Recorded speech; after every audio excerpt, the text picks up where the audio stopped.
السلام عليكم شباب. اليوم جبت لكم طريقة تهكير البرامج والألعاب واستنساخ البرامج والألعاب أيضا. هذا البرنامج تشوفوه أمامكم، هو شكله سمايل، بس هو يهكر برامج والألعاب، وراح أراويكم شلون طريقة التهكير بيه.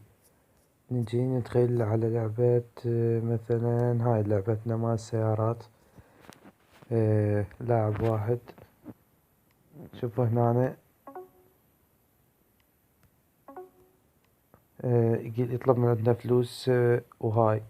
فايش راح نسوي؟ راح نهكر اللعبة. وين البرنامج؟ نروح للبرنامج، ندخل عليه، نروح ندور على اللعبة. لقينا اللعبة، فتح قائمة الباتش، الباتش الداعم للفواتير والتراخيص، ندخل عليه، نعطيه تطبيق، جار عمل باتش. ننتظر شوية على ما يهكرها.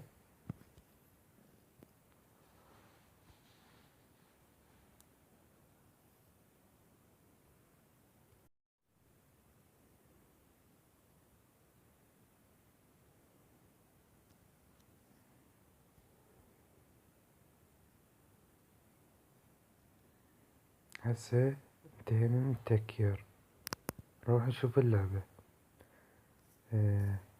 ندخل على اللعبة،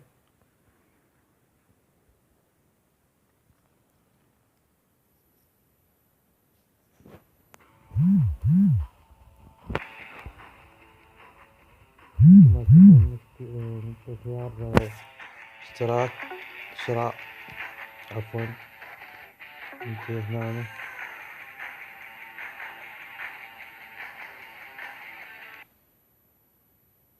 نعم،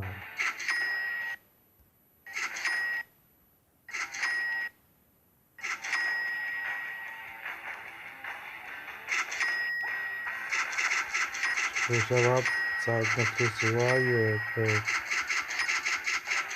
هاي عندنا، هاي طبعا بالنسبة للتهكير. أما بالنسبة للاستنساخ، ندخل على البرنامج،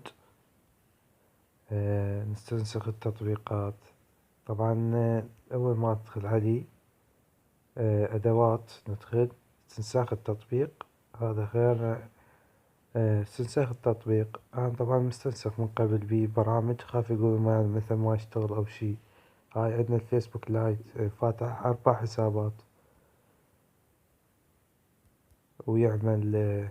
طبعا شباب، انتهى درسنا لهذا اليوم. رابط تحميل هذا البرنامج أسفل الفيديو. أتمنى يكون الدرس عجبكم، وإذا عجبكم الفيديو اعطونا اشتراك للقناة زائد لايك.